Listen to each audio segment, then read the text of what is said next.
الرجیم بسم اللہ الرحمن الرحیم ان الذین کفروا ینادون لمقت اللہ اکبر من مقتکم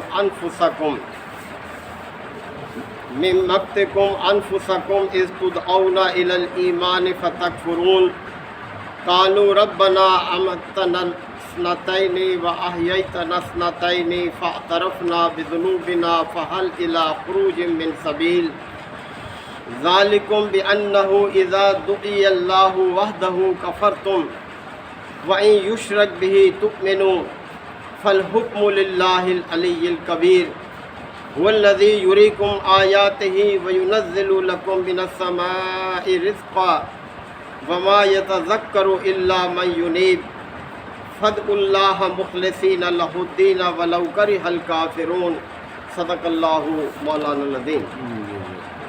سورہ المومن کے یہ دوسرے رکوع کی ابتدائی آیات ہیں۔ اللہ تعالیٰ نے حقیقت کو واضح کرنے کے لیے دیکھیں کہ کس طرح سے حجت تمام کی، آخرت کی باتیں پہلے ہی بیان کر دی ہیں کہ لوگ یہ نہ کہہ سکیں کہ ہم تو دھوکے میں رہ گئے، ہمیں تو پتہ نہیں تھا۔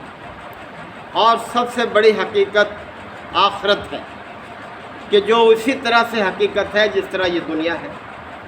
یہ دنیا جسے ہر شخص اپنی آنکھوں سے دیکھ رہا ہے، اسی طرح سے آخرت قائم ہو جائے گی اور لوگ اپنی آنکھوں سے دیکھیں گے۔ لیکن پھر یقین کرنے کا کیا فائدہ؟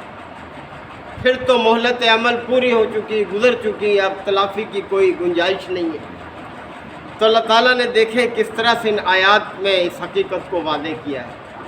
فرمایا ان الذین کفروا، یقیناً وہ لوگ جنہوں نے کفر کی راہ اختیار کی ہے، جنہوں نے رسولوں کی دعوت کو ماننے سے انکار کر دیا اور جھٹلایا، اپنی من مانی کے ساتھ زندگی بسر کی، جب وہ قیامت کے دن اللہ کے حضور حاضر ہوں گے تو پھر پچھتائیں گے، پھر کہیں گے کہ ہم نے تو بہت بڑی غلطی کی۔ تو فرمایا ان الذین کفروا، وہ لوگ جنہوں نے کفر کی راہ اختیار کی ہے، ینادون، انہیں پکارا جائے گا، بلایا جائے گا انہیں، اور کہا جائے گا ان سے لمقت اللہ اکبر من مقتکم انفسکم، دیکھو آج تمہیں اپنے اوپر جو غصہ آ رہا ہے اس سے زیادہ غصہ اللہ کو آتا تھا۔ کب آتا تھا اللہ کو غصہ؟ اس تدعون الی الایمان، جب تمہیں ایمان کی طرف بلایا جاتا تھا، فتکفرون، اور تم انکار کرتے تھے۔ اللہ کا غضب بھڑکتا تھا اس وقت کہ دیکھو کتنی بڑی جسارت کر رہے ہیں یہ لوگ کہ میرے پیغام کو جھٹلا رہے ہیں، میرے پیغمبروں کو جھٹلا رہے ہیں۔ اللہ کو اس سے زیادہ غصہ آتا تھا جو غصہ تمہیں اس وقت اپنے اوپر آ رہا ہے۔ یعنی ان کی کیفیت کو ایک جگہ اس طرح بھی بیان کیا ہے کہ یہ اپنی انگلیاں چبائیں گے پھر کہ کاش ہم یقین کرتے رسولوں کے وعدوں پر، ان کی دعوت پر، اور تیاری کرتے ہم آخرت کی، اور انکار نہ کرتے ان کی دعوت کا۔ تو اللہ تعالیٰ نے فرمایا کہ جب یہ اللہ کے حضور پیش ہوں گے اور اپنی آنکھوں سے دیکھ لیں گے آخرت کو، تو پھر انہیں اپنے اوپر غصہ آئے گا، اپنے آپ کو کوسیں گے، اپنے ان پیشواؤں کو کوسیں گے جن کے پیچھے لگے رہے اور رسولوں کی دعوت کو ٹھکرایا، اپنی انگلیاں چبائیں گے غصے میں اور پچھتائیں گے پھر۔ تو پھر اللہ تعالیٰ فرمائے گا کہ دیکھو جتنا غصہ تمہیں اپنے اوپر آ رہا ہے اس سے زیادہ غصہ اللہ کو آتا تھا تم پر، تمہاری اس حرکت پر کہ جب تمہیں ایمان کی طرف بلایا جاتا تھا اور تم انکار کر دیتے تھے۔ قالو، تو وہ کہیں گے جواب میں ربنا، اے ہمارے پروردگار، امتنا اثنتین، تو نے ہمیں 2 دفعہ موت دی، واحییتنا اثنتین، اور 2 دفعہ ہمیں زندگی عطا کی، فاعترفنا بذنوبنا، پس ہم اپنے گناہوں کا اعتراف کرتے ہیں۔ اب دیکھیں 2 دفعہ موت اور 2 دفعہ زندگی، 3 حالتوں کا تو وہ یقین کرتے تھے، چوتھی حالت کا نہیں کرتے تھے۔ سورہ بقرہ میں اللہ تعالیٰ نے فرمایا کہ کیف تکفرون باللہ، تم کیسے اللہ کا انکار کرتے ہو، وَكُنْتُمْ أَمْوَاتًا، تم لوگ مردہ حالت میں تھے، فَأَحْيَاكُمْ ہم نے تمہیں زندگی بخشی، ثُمَّ يُمِيتُكُمْ پھر ہم تمہیں موت دیں گے، ثُمَّ يُحْيِيكُمْ اور پھر تمہیں زندگی دیں گے، ثُمَّ إِلَيْنَا تُرْجَعُونَ اور پھر تم ہماری طرف پلٹائے جاؤ گے، ہماری طرف حاضر ہوگے۔ یعنی ہر انسان پہلے کس حالت میں ہے؟ موت کی حالت میں ہے، عالم ارواح میں موجود ہے، اس کی روح ہے بس، اور جسم اس کا جو ہے وہ نہیں ہے، یعنی موت کی حالت میں ہے ہر شخص۔ اللہ زندگی بخشتا ہے، ماں کے پیٹ میں کس طرح سے اس کا جسم بناتا ہے اور پھر اس میں روح ڈال دیتا ہے اور وہ زندہ ہو گیا، اس کے بعد دنیا میں لے آتا ہے اور پھر اسے موت دیتا ہے، موت کے بعد پھر زندگی ہے، اس کو وہ نہیں مانتے تھے، انکار کرتے تھے، وہاں پھر اقرار کریں گے جب اللہ کے حضور پیش ہوں گے اور کہیں گے کہ قالو جواب میں کہیں گے ربنا اے ہمارے پروردگار امتنا سنتین تو نے ہمیں 2 دفعہ موت دی، وَأَحْيَيْتَنَا سنتین اور 2 مرتبہ ہمیں زندگی بخشی، فَاعْتَرَفْنَا بِذُنُوبِنَا پس ہم اپنے گناہوں کا اعتراف کرتے ہیں، اور پھر فَهَلْ إِلَىٰ خُرُوجٍ مِّن سَبِيلٍ کیا اب یہاں سے نکلنے کی کوئی سبیل ہے؟ ارے بھائی کیسے نکلو گے اب یہاں سے؟ جو موقع تھا تیاری کا وہ تو تم نے ضائع کر دیا، یقین نہیں کیا، مذاق اڑایا، ٹھٹا اڑایا، جب کہا جاتا تھا دوبارہ پیدا ہوں گے کہتے تھے دیکھ لو ان لوگوں کا دماغ چل گیا، کبھی کوئی پلٹ کے آیا بھی ہے؟ ذرا دیکھو جن کو ہم دفن کر کے آئے آج وہ مٹی بن چکی ہیں، ان کی ہڈیاں بھی نہیں ہیں، یہ کہتے ہیں دوبارہ پیدا ہوں گے۔ تو پھر وہاں کہیں گے فَهَلْ إِلَىٰ خُرُوجٍ مِّن سَبِيلٍ کہ کیا اب یہاں سے نکلنے کی کوئی سبیل ہے، کوئی صورت ہے؟ ذَلِكُمْ بِأَنَّهُ اللہ تعالیٰ فرمائے گا یہ انجام تمہارے ساتھ اس لیے ہو رہا ہے اِذَا دُعِیَ اللَّهُ وَحْدَهُ کہ جب ایک اللہ کی تمہیں دعوت دی جاتی تھی، جب تمہیں کہا جاتا تھا کہ ایک خالق ہے، ایک مالک ہے، ایک فرما روا ہے، کفرتم تو تم نے انکار کر دیا، تم نے کفر کیا، تم نے کہا نہیں اور بھی ہے، اور بھی ہستیاں ہیں، ان کو پوجا تم نے، اللہ کا شریک ٹھہرایا۔ تو اللہ تعالیٰ فرمائے گا ذالکم بانہ اذا دعی اللہ وحدہ یہ سب کچھ تمہارے ساتھ اس لیے ہے کہ جب ایک اللہ کی تمہیں دعوت دی جاتی تھی کفرتم تو تم انکار کر دیتے تھے، وَإِن یشرک بہ اور جب اس کے ساتھ دوسروں کو شریک کیا جاتا تھا تو پھر مان لیتے تھے۔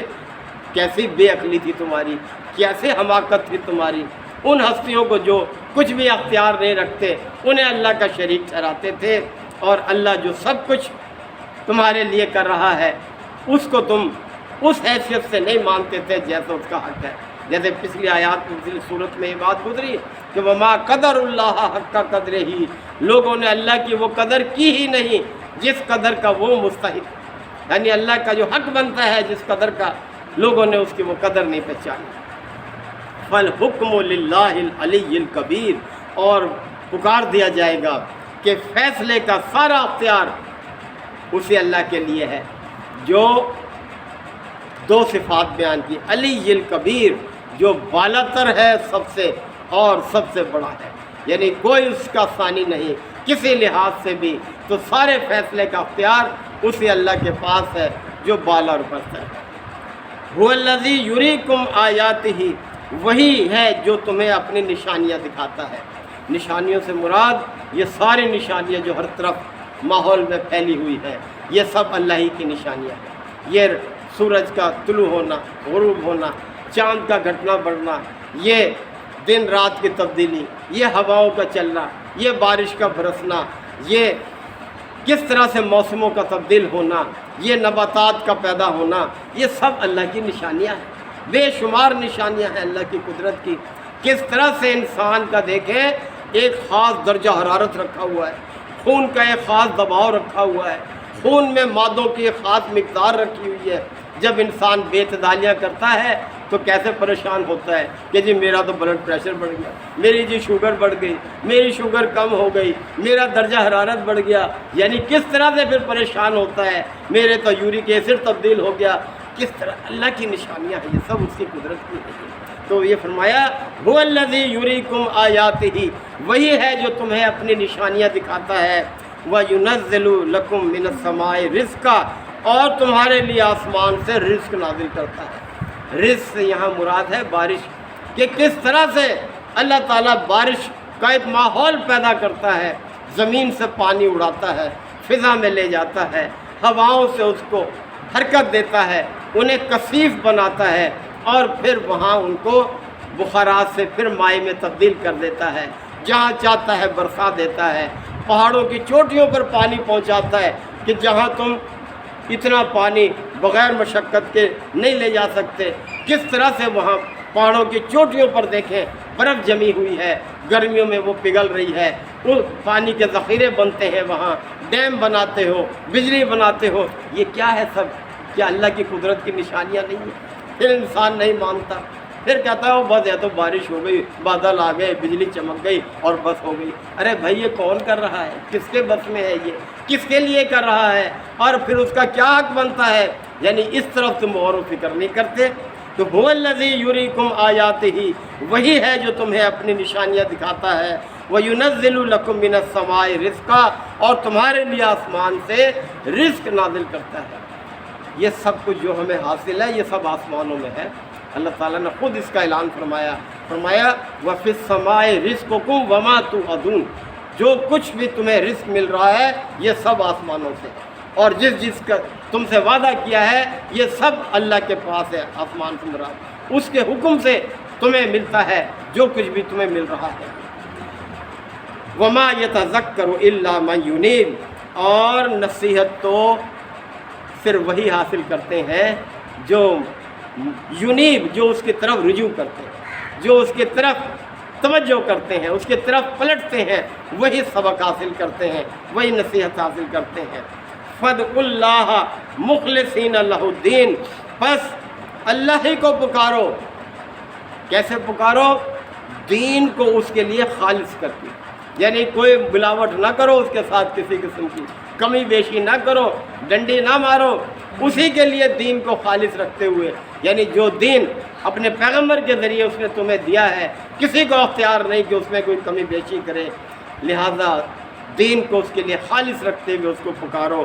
وَلَوْ كَرِهَ الْكَافِرُونَ، ہاں کافروں کو کتنا ہی ناگوار گزرے، کتنی ہی کراہت ان کو آئے، کتنی ہی وہ ناک بھوں چڑھائے، کوئی پرواہ نہ کرو ان کی۔ اہل ایمان کو یہ کہا جا رہا ہے کہ بس اللہ ہی کی طرف رجوع رکھو۔ یہی سبق ہم سب کے لیے ہے۔ اللہ تعالیٰ نے جو کچھ نصیحت نازل فرمائی ہے قیامت تک کے لوگوں کے لیے ہے کہ اللہ ہی کی بندگی کریں، اسی کی اطاعت کریں، اور اس بڑے نقصان سے اپنے آپ کو بچائیں کہ جس کی پھر کوئی تلافی نہیں ہے، کسی وقت بھی اللہ کے حضور حاضر ہونا ہے۔ ہم سب کا یہ ایمان ہے۔ اللہ تعالیٰ ہم سب کو آیات کو سمجھنے کے عمل کی توفیق عطا فرمائے۔ وآخر دعوانا الحمد للہ رب العالمین۔ الحمد للہ وکفیٰ وسلام علی عبادہ الذین اصطفیٰ۔ ربنا آتنا فی الدنیا حسنہ وفی الآخرۃ حسنہ وقنا عذاب النار وادخلنا الجنۃ مع الابرار یا عزیز یا غفار یا رب العالمین۔ اللہم انک عفو کریم تحب العفو فاعف عنا۔ اللہم من احییتہ منا فاحیہ علی الاسلام ومن توفیتہ منا فتوفہ علی الایمان۔ یا شافی الامراض اشف مرضانا ومرضى المسلمین۔ یا قاضی الحاجات اقض حاجاتنا وحاجات المسلمین۔ رب یسر ولا تعسر وتمم بالخیر وبک نستعین۔ ربنا تقبل منا انک انت السمیع العلیم وتب علینا انک انت التواب الرحیم۔ صلی اللہ تعالی علی خیر خلقہ محمد وآلہ وصحبہ اجمعین۔